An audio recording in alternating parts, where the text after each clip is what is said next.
It's time for AggroChat, the official podcast of the Tales of the Aggronaut blog and stalwart gaming community, where we talk about stuff and things, and the stuff about the things, and sometimes gaming.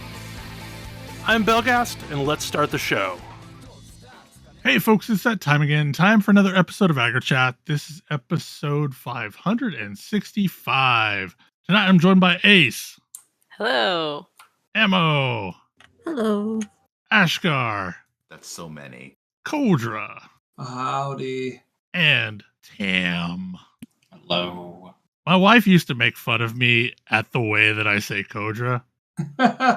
Like, that was a constant thing. Like, that was her mimicking my intro, was just doing Kodra. Yup. Anyway, But all of the saying it for excitement 12 and years. emphasis. Yes. it's a good name. It's a good name. It's got a good flow to it. God, that name is coming up on 30 years old. We might be old, yo. I might be old. I picked that name when I was in middle school. So I do not know how many people have been roped into this madness, but Ace may have drafted us into an abomination army. Look, when I see something like this, I have to share it with as many people as I can. Okay, what is this? Because I have not been infected. This is Horsey Game. It's a game about horses. Okay, just so that I am clear, this is a game different than horses, right? Yes. This is Horsey Game. His girlfriend has the horse flu, and now you have to earn money. Yep.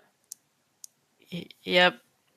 I don't know how I found this one. I think I might have been looking at like Steam recent releases, and it pushed this one up as something I might enjoy. And I guess I do. I can't stop thinking about it, but also it's extremely troubling because your sweetie got the horse flu and you gotta go to the horse track and bet on the horses to make some money so that you can cure your sweetie. And horse is a very, very generous word for some of the things in this game. This game is so weird. This is also making the rounds on some of my game dev circles. It's sort of amazing and definitely troubling. So yeah, you can race the horsies, and they I don't know. There's one in my game. Crap, I can't remember its name. It's great. It's the fastest horsey that I have seen race, and its whole thing is that it tips over onto its face and then just pushes itself to the finish line. Yeah, it's like you're betting on Q-op races. It's a whole time. All sorts of random locomotion methods. Yep, just definitely picking some horsies and watching them immediately do a flip out of the starting gate and just lay there on their back twitching for the rest of the race. And also, you can start capturing horsies and, creating your own stable of horsies and breeding the horsies and doing genetic modifications to the horsies. Yep. And sometimes you end up with a bunch of extra legs. Well, definitely if you go to the power plant, they're definitely not disposing of their hazardous waste in an improper manner that allows you to find some plutonium and mutate your horses. It's just extremely silly. Some of the rewards for winning championship races are like you could get cowboy boots and put them on your horse, and it will make them run better or worse, or maybe, I don't know. You can win horses from the championship races. Again, very liberal stretch of the word horse. Yeah, I would put this in the same broad category as frog fractions, where the rabbit hole just keeps getting deeper and deeper. Okay. I mean, I do like me some frogs with fractions. But then again, like, it really is mostly about trying to win money to cure your sweetie, because the bill is ridiculous. I don't know. I find it deeply charming in a poorly drawn and incredibly troubling sort of way. I thought that after several hours of playing that I would get tired of sitting and watching the whole horse race every time, but no. It's always extremely silly. And I always want to watch it. One of the Steam reviews. I do feel like we are in a horse zeitgeist right now. One of the Steam reviews is this game is full of things that a child would tell another child that are in a game. Yeah, it's the best review of this game that I have seen. Anyway, I have cured my sweetie and seen the credits, which are also great. And I still have a lot to do. And I'm going to keep playing. Obviously, recommend if you want a weird time. I definitely inflicted this on a few folks, and I have no regrets. And I think it'll run on a postage stamp, basically. Like, I mean, it has very low requirements. Yeah. Okay, I have been hearing a lot about Peglin Act 4 from various people, not just in this little community. Like, lots of people have been talking about Peglin Act 4. I am mildly obsessed with it because Peglin still considers itself beaten after you finish Act 3. And this is a good thing. Like, that's all you need to unlock the next level of Crucible. That's all you need to record a victory in the summary screen. You have beaten the game once you beat Act 3. And yet, when you beat Act 3, there's a button saying, hey, want to try some more? And the game throws incredible bullshit at you. Well, it's a button that you have to first inflict on yourself. Yes. I don't actually know what the requirements are to unlock it. Apparently, I already would satisfy whatever the requirements were. But, like, you have to click this button twice in order for them to actually take you to Act 4. I love those buttons. Any button that I have to click twice in a video game, I'm like, ooh, you're serious. Are you really sure? And then there's the buttons you have to click 3 times. But by the third click, I am usually hesitating enough. Anyway, if you choose to go on, minor spoilers for what's in this actual act. You get thrown into the core of the planet, and you have to fight several encounters which are increasing levels of unfair. So bullshit. First one is against slimes, which behave just as normal slimes do. They've got way more health than normal slimes do. And instead of doing normal damage to you, they deal max health damage to you. So that's a thing that can happen. But whatever, get through them. They are just slimes. They don't do anything very complicated. And you get offered a guaranteed event, which will give you some boosts, which you probably need.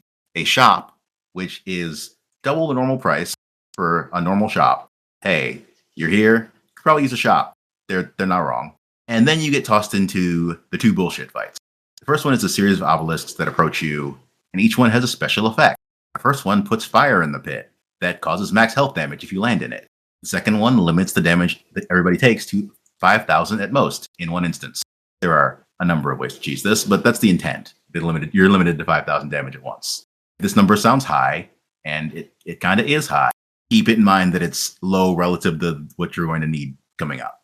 And even the health of the obelisks is a little I want to say it ridiculous. is 12k. It's significant. It's more health than any of the final bosses can have, except the dragon, rather. The third one heals and heals everyone on their team when you heal.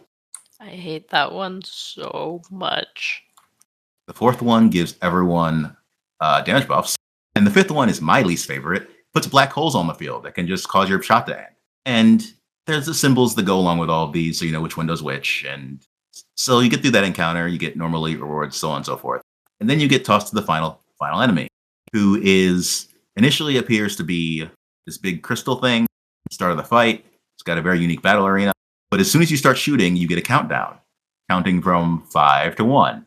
It's extremely ominous. It is extremely ominous. And the first time I was like, well, is this thing just going to kill me if I can't kill it in 5 turns? Yeah. It has on low difficulties 600,000 health.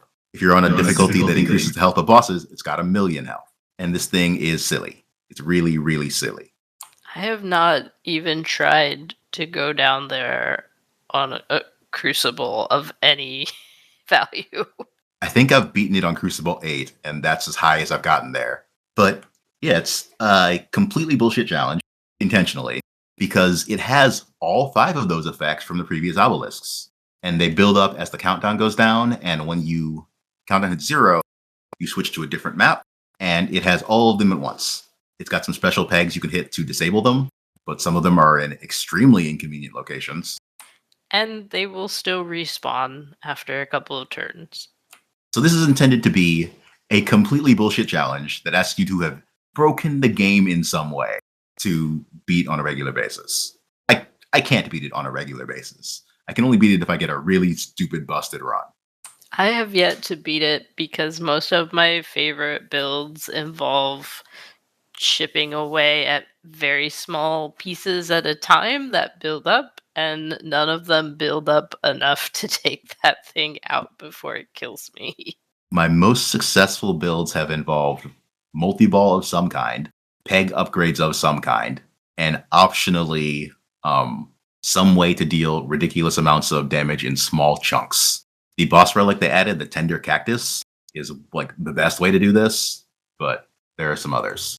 But either way, it attacks you with a sort of normal attack, and then an attack that doesn't do damage, just directly reduces your max health. Not dodgeable, not blockable, nothing like that. So it's a very strong time limit on the fight. And even the normal attack escalates over time. Yeah, it goes from 1 hit to 2 hits to so on. I'd imagine it can keep going for a while. It has never not killed me at 5 hits. But I do actually appreciate this thing because it is a completely insane challenge It's that a you were good way. mostly not expected to beat. And Yeah, the game it's a- acknowledges this by calling your victory before you even take it on. I mean, this is like with kind of the Balatro extreme challenges. Like there is, I can beat this game in a normal fashion, and now there are challenges that ask me to figure out how to break this game in half. Yeah, it's a lot like that. Like Balatro is beaten when you get to the end of ND8, and they will let you keep going, but it's no longer going to be at all fair when this happens. It probably does narrow the builds you can pursue if you're intending on going for Act 4, though. Somewhat, but again, I like to even take those builds into Act 4 to see, like, okay, how far can I get? That 600,000 number gives you a pretty good marker as to, was this okay? Was this great? Was this terrible?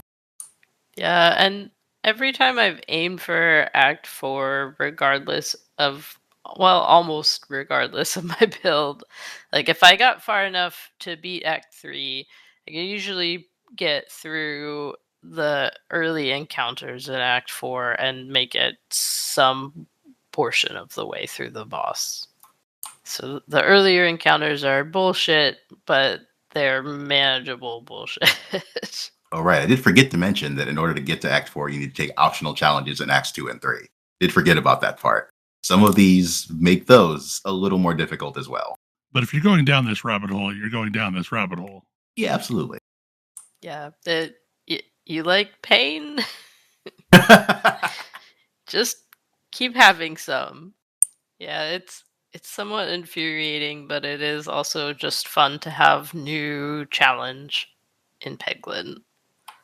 And also lots of new stuff to play with aside from Act 4, but like the Tender Cactus that you mentioned, you know, there's some new stuff to try and figure out if it can help break the game enough to beat Act 4. So after last week and Tam talking about his Last Epoch Mage build, I decided to roll one that's not exactly the same, but like kind of adjacent in concept to play around with Fire Aura. The main thing that's different that I'm doing is I'm converting my Fire Aura to frost damage and also doing Ice Claw and Glacier, whatever the projectiles that fire off, and this is a ridiculous build. I feel like I'm squishy as hell for having 4,500 ward, but only specifically like on omens. Omens are overtuned, I think. Like I don't like. There's a massive difference between having 4,000 ward and 4,000 health. I'm really curious. Do you find on your other build omens to be oppressive as well? No.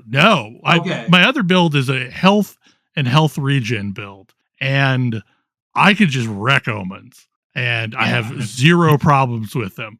Ward and ward regen feels like something about the way that omens deal damage are dealing way more damage to me than I normally take.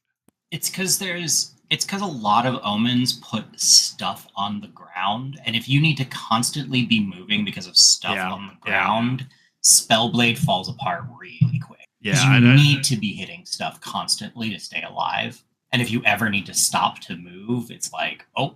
And that was the big problem with Spellblade before, was your defenses just weren't there. Yeah, like all my ward evaporated, and this is doing the thing where you're converting your health into ward so that you can have a stupid amount of ward, but that also means you have no health.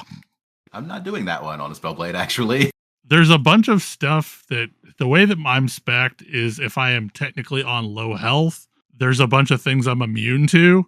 And I just have stupid amounts of ward. And like I said, most of the time I can face roll over top of anything because the amount of damage that I'm dealing is just ridiculous. But yeah, any kind of ground degen just shreds me. But like it's been interesting to like level this up and play it over the week. Because like I'm using Firebrand, I think is I don't remember if it's Firebrand or Flamebrand, but whichever one it is, as my base attack, and then I've got quite a bit of attack speed. So like that's hitting really quickly. I had to actually add like, so I am playing this with a macro. So like my third mouse button on my Logitech G 600 has a macro bound to it that is hitting 3 keys at the same time. But the problem is I had to add 100 millisecond delay into it because I was just draining my mana and it was dumb. But mostly it's just so I don't have to hit all the buttons all the time, since I have a bunch of buttons that I want to hit anytime they're up.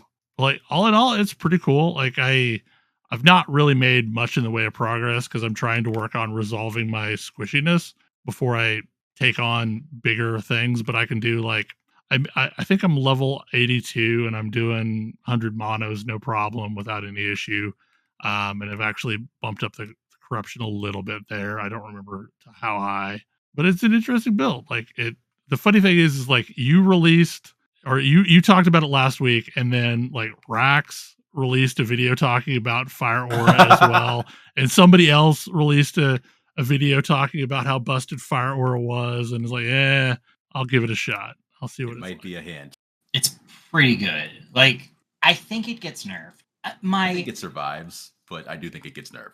I think it gets nerfed, but not into oblivion. Unfortunately, I think that if they nerf it at all, Spellblade's gonna not be in a great place again. And I mean, I'm in a build that's not heavily using it, and I think it's possible to make a Lightning Blast build, like Lightning Blast Spark Charges. I think it doesn't need to use it heavily. It's not bad on Lightning Blast Spark Charges. Fair. I just gonna throw that out there. Like I actually was running Lightning Blast Spark Charges a bit ago. I don't think it has the survivability. It's got the damage.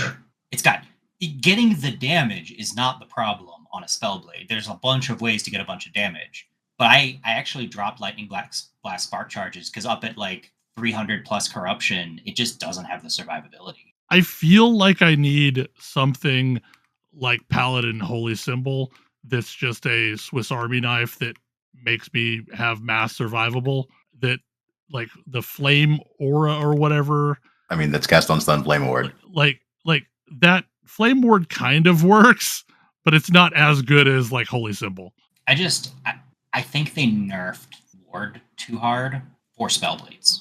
Like, I think you can get there, but there are so many things that Spellblade needs to get its ward going that it's really surviving on being able to push just obscene amounts of damage. And if you can't push that damage fast enough, like, it just doesn't have the use.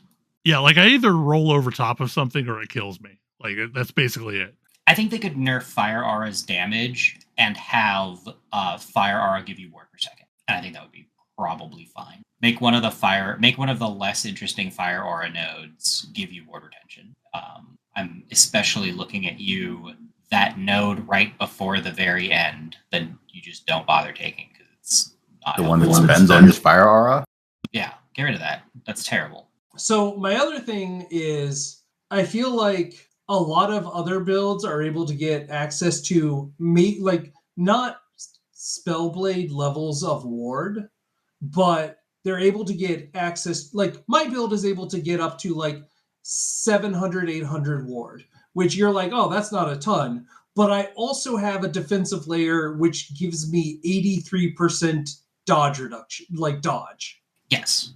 And so being able to have multiple defensive layers is really powerful. Yeah. And I think that's hard on Spellblade. Yeah, that's what I'm feeling is like I basically only have ward. Yeah. Whereas the Weber build has armor, it's got endurance. It's like, it is taking damage. It is, but it doesn't matter because I've got crazy damage reduction all the time. Yeah. And you don't have that. And, it's like I can push out like 3,200 ward, but like 3,200 ward is a hit.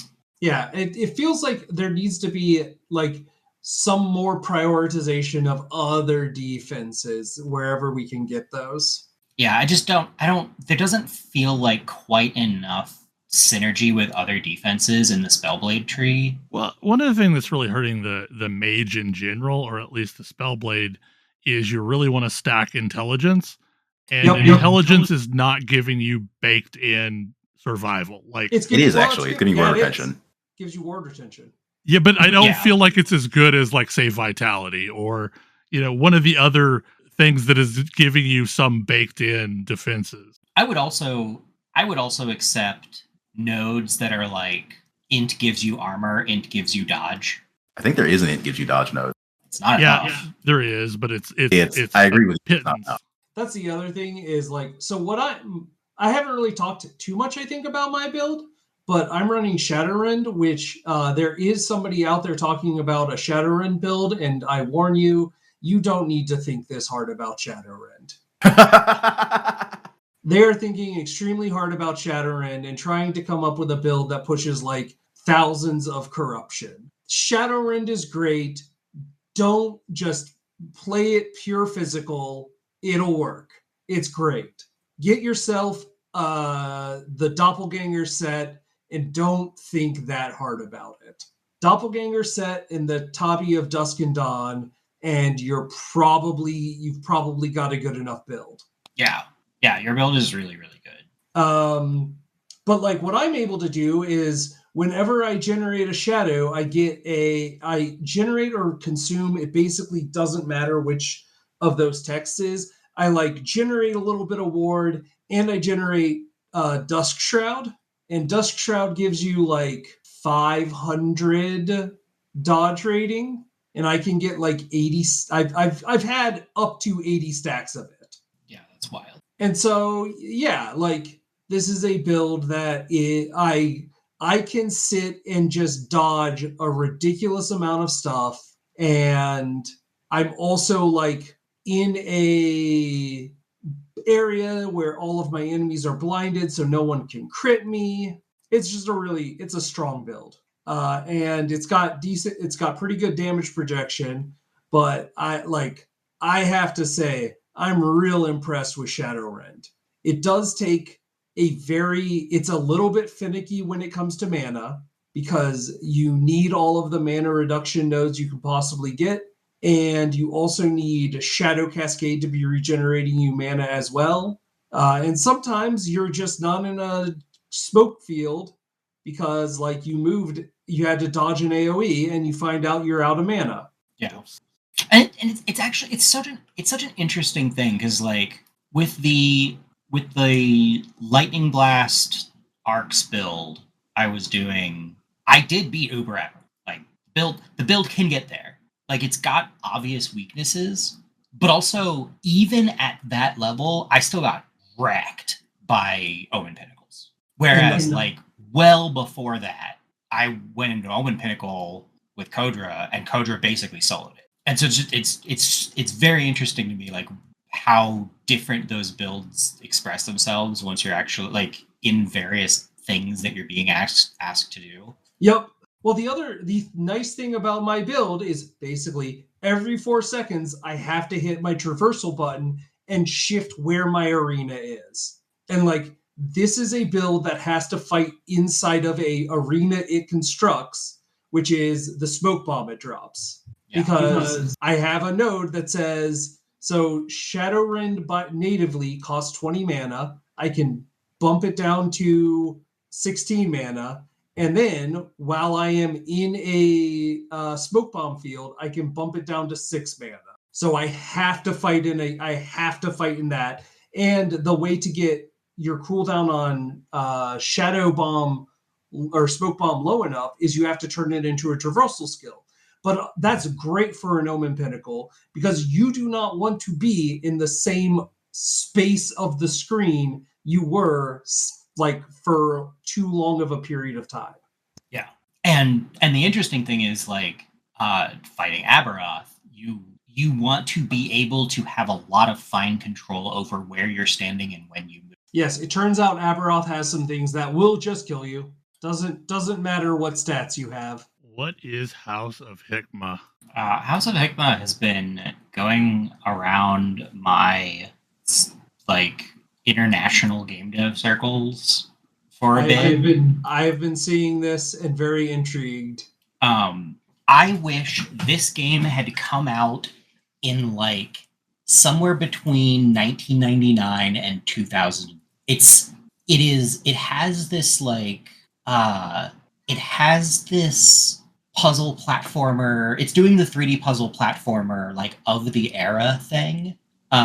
It's definitely a lot like smoother and more refined than that, than games of that era not called Mario 64.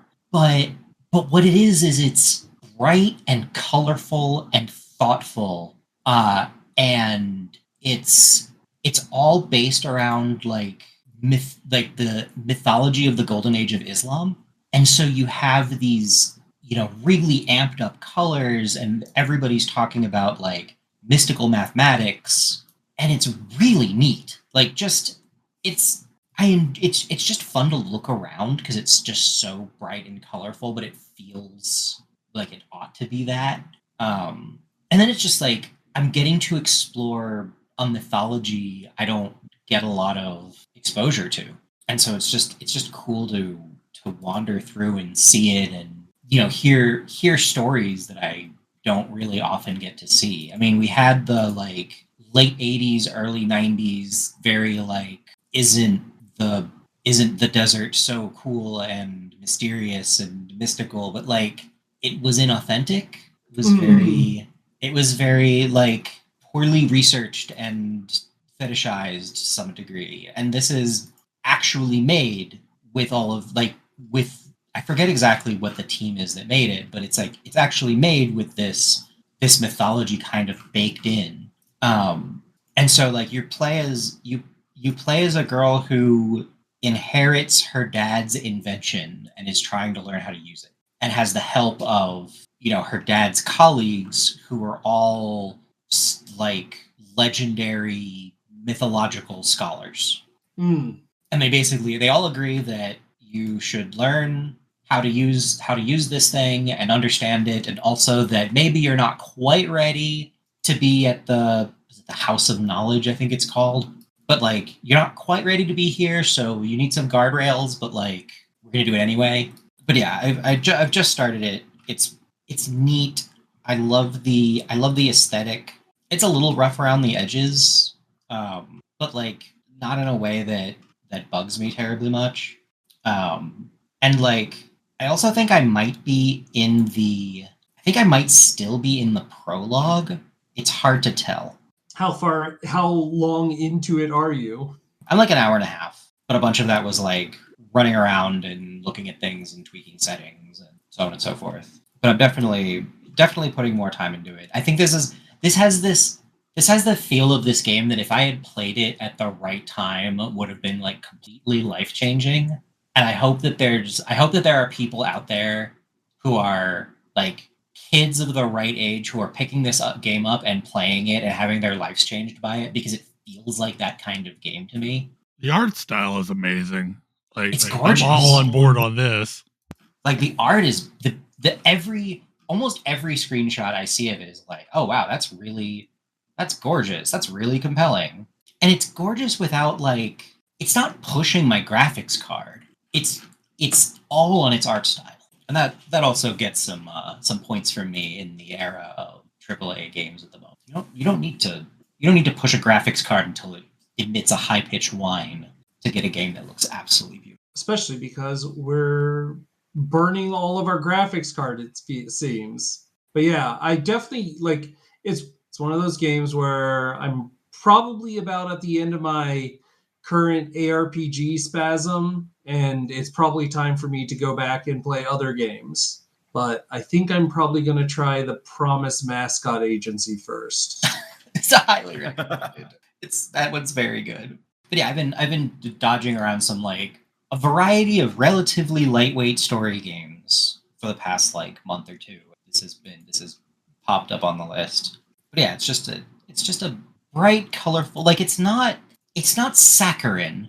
Like the motivating event is like you're mad that your dad has to go on a trip. He promises he'll be right back, and then he dies. And so you are mad about that and inherit his stuff and have some like visibly obvious feelings about it. And that's like the instigating event. And so it's not like messing around, but it's also not like a torrent of grief. And I think it's an interesting place to be. Okay, Kodra, what are you doing in PoE? Mostly I've been playing a lot with my Dances with Wolves character. So I am spinning around, cycloning, trying to get as many instances of a crit as possible to summon a wolf. And I've been having a lot of fun doing some in-game content. I've done 2 Void Stones now. I've beaten 2 of the incarnations of dread and fear, I want to say. Yeah, the newer Xana content. The new Xana content, which is interesting. Because I feel like I'm doing it slightly out of order. I am reminded that there is a point in this game which is kind of awkward, which is, well, if you don't have anything cool to do, just go do T16s for a while until something cool drops. Yeah, that's definitely a thing. Especially since, like, you're going to need Guardian maps so that you can get Shaper, so that you can, knock that half of a Void Stone off. So, like, the flow right now with the 4-quadrant system, I feel doesn't work quite yet. Like, because each quadrant leads to a specific fight and a specific Void Stone. So my current take is this game is too stingy with the cool stuff. It is very happy to allow you to be map positive. Like, if you want to keep doing T16s, cool, you can keep doing T16s. But, like, I want to be doing all of the cool stuff at the end game, and all of those items feel extremely stingy. Like, I don't want to just be doing T16s. I want to be doing Astrolabe T16s. I want to be doing Guardian maps. There's, like, so many neat things you can do that require a consumable item to put onto your map so that you can do them. And the moments where I don't have any of those things to do, so I guess it's time to just do boring T16s, kind of sucks. And like, yes, I play this game in a guild with Bell, so I can just go to the guild stash, and there's a ridiculous glut of those things. Yes, I've been dumping them in there in case you needed them. Which I will probably just start using. I'm curious if, like, do you just do a ridiculous amount of just regular T16s to get those? So there's a node at the top of the tree. I'm pretty sure I have this node allocated. The one that gives you 2% chance for a Guardian map. Yeah, final map boss in each map has a 3% chance to drop an Elder or a 3% chance drop Shaper. And that procs a lot. And again, map mod effect and all that stuff scales it. I was running some really, really juicy Legion map. Like aggressively juicy Legion map. Okay. And was walking away with a bunch of stuff. How are you juicing Legion maps enough? Running like two of each of the kinds of scarabs that give it a bunch of crap, and like running a astrolabe, and that's my biggest complaint about the new content probably is that astrolabes are effectively unobtainium. Okay, yeah, like that's exactly what I'm trying to get at. Is like it feels like I had to buy my astrolabes to get the challenges. And got it. Guess what? They're going to be like 100C for a stupid astrolabe, but you're going to get a bunch of like maps out of it. But still, it's dumb that I can go an entire night of running T16s without seeing an astrolabe drop, and I don't know a way to juice it. Like I don't know a way to make that work, because like right now, astrolabes are really cool. Like they're really cool. I love these things. And like, not only is it that they're cool with the what they add to the map, but they're cool because Mirage oftentimes duplicates whatever the hell it just added to the map.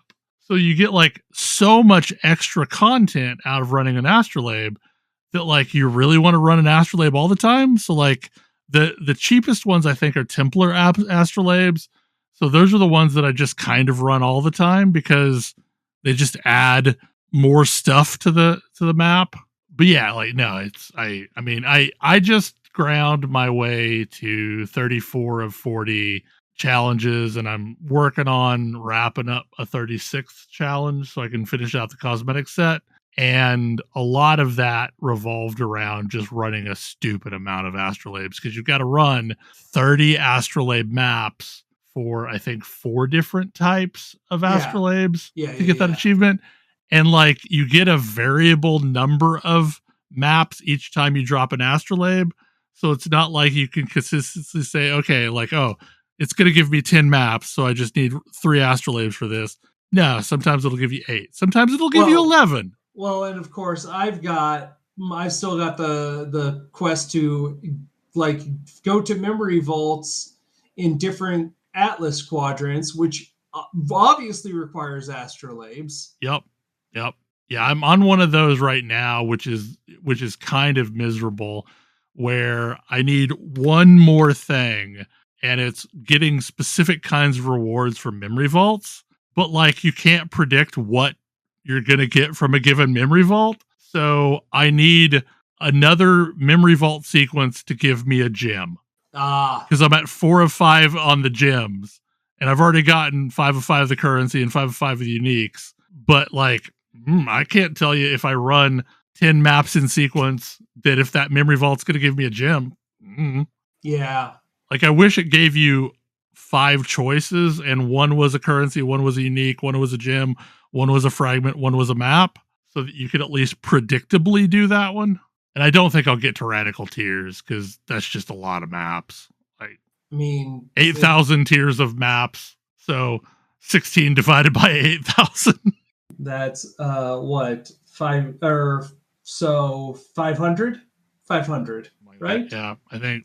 Yeah, 500 T16s. I think I did the math the other day, and I needed around 170 or so left. So the answer to that one is almost always the like city square where the boss is just in the middle. Yeah, where you can predictably go get the boss and just rinse, repeat, and do that one over and over. Yeah. Yeah, I think City Square probably is the fastest map to get to a boss. And you get to fight 4 bosses at once. So yeah, I think 4 or 3, I don't remember. I am finally going into my second Atlas tree because I've been doing like Breach and Einhar for so long that I've got most of that done. I really do like the new Bloodline, by the way. I love all of the new Bloodlines because it does sort of open up new build possibilities in a really cool way. They're really interesting edge cases. Like, you're not going to ever run a Bloodline as your primary thing. No. But you may want to dip in for one ability. Or maybe I really just... So, you know that thing I was talking about? How I like to play characters where I hit things and I have minions that hit things? It turns out there is actually one of the secondary bloodlines that's all about that idea. It's Feral. So it turns out I just really love Feral. Both of my characters are running the Feral bloodline for different reasons.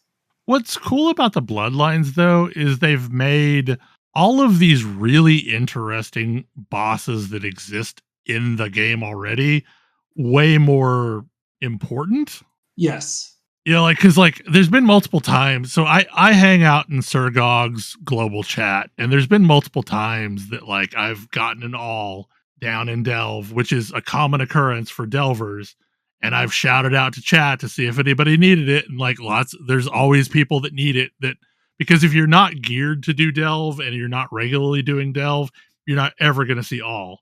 But like, it's a pretty easy fight. Like it's super easy for me to do. And, you know, by pulling someone along, they can get their bloodline, you know, for whatever build they were working on.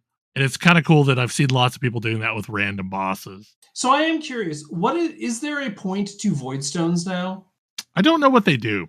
What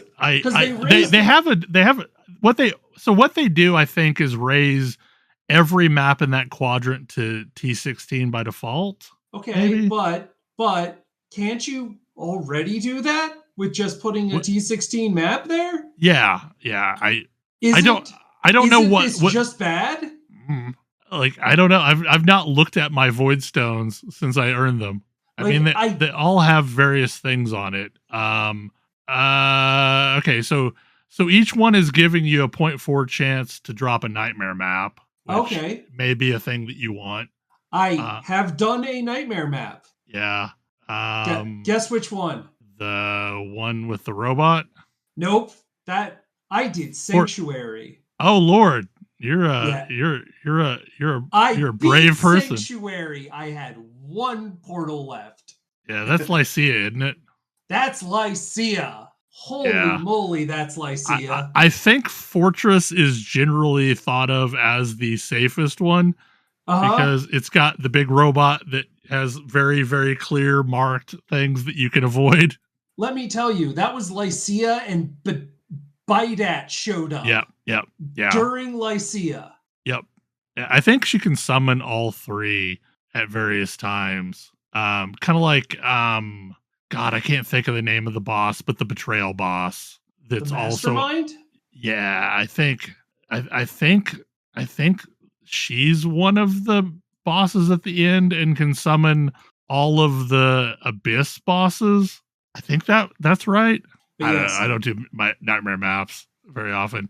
I hate rolling nightmare maps because you can only roll them with chaos, and it's a pain to get one that doesn't have awful modifiers on it.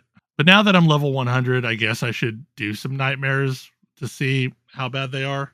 I was about to say, I did one nightmare and I was like, oh, this is like, I don't see why this is a nightmare. This is totally fine. Like, none of the mobs are really pushing me that hard. Well, they removed a bunch of nasty modifiers too. Yeah, but I found one that my nightmare didn't have any modifier. The only modifier that I was a little bit concerned with was the Maven will haunt you. And I was right to be concerned about that one. but it wasn't that bad, all things considered. But then I had to fight Lycia and Bedad at the same time, and that killed me a whole bunch. I am back in the era of this game where I enjoy playing it because it is interesting and challenging, but also dying is so punitive that it kind of ticks me off. Yeah. It's PoE things. Yeah, it's the de-leveling that drives me the most nuts. Because I was getting so close to 100 last week at one point, and I just took a bad sequence of deaths. And even with Omens of Amelioration, I lost, I don't know, like 6 pips of progress, which was just ridiculous. And I eventually ground it out, but like it was so demoralizing to take deaths in a row like that. And it's just a thing. It was because I was running really juicy content and needed to dial it back a little bit. One other thing that's really interesting that's come up in the last few weeks is so Awakened PoE trade has been a thing that I have run since I knew it existed, and it's basically a price checker. Like that's its purpose. And it's always been a little janky, and it's always been a question as to who's actually maintaining it anymore. So a developer that is apparently the best friend of the streamer Arrow has started a brand new tool called Scalpel, and it exists for a different reason. It was designed so that you could edit your NeverSync loot filters in game, kind of like we can do in Last Epoch.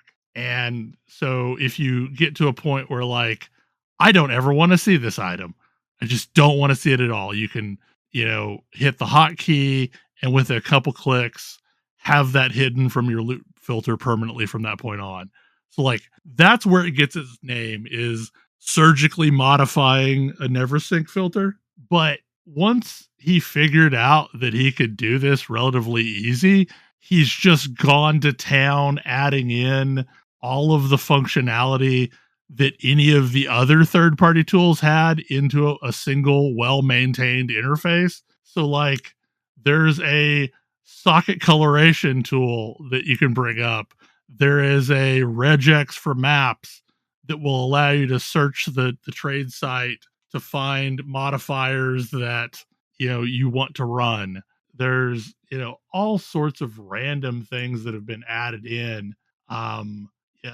A dust explorer that will tell you what item right now sells for the cheapest on the market but provides the most dust in Kingsmarch. Ooh, nice. Yeah. There's a div card explorer to figure out, like, I think it's what maps drop what div cards and stuff like that. But yeah, like it's wild. Like it's a really great tool. They plan on making it eventually support PoE2, so the same tool will run for both games. I highly suggest checking this out. I should get this because like it's so refreshingly well built that it made me realize how janky some of the other tools I was using were. And it's mostly a web app that runs just in a browser session that's overlaid in your game. But it actually you can, if there's an update, it'll pop up when you first use it, and you can update it right there, and it'll restart itself all without requiring you to get out of the game to do anything. It's nice. It's really nice. Anyway, any other short topics about anything? Have we talked at all about the Mario movie yet? I've not seen the Mario movie yet. I have also not seen the Mario movie. The Mario movie was good. I don't know, like, it's definitely one of those things where hard to say like exactly how good it is, because maybe I just really like Mario and I'm a sucker for that type of thing. And it's great to watch with a bunch of kids who are also really into Mario. But I genuinely appreciated it. Yeah, I definitely want to see it. I will probably wait until it's on some form of streaming service. Reasonable. I finished Fallout Season 2. Fallout Season 1 was great. Fallout Season 2 is so much better. and also way more into the lore. I mean, you go to New Vegas, so Yeah, you go to New Vegas. Like, that seems like it'll be fun. Also, I've not done with it, but I've been watching Monarch season 2, and it's also really freaking good if you like kaiju and kaiju related things. I love how closely the series ties in with the movies in the most recent franchise of Titan kaiju films. That's probably it, since we have radio silence that will get edited out. Hopefully you enjoyed the show, and we will see you again next week. Good night. Good night. Good night. Good night. See you.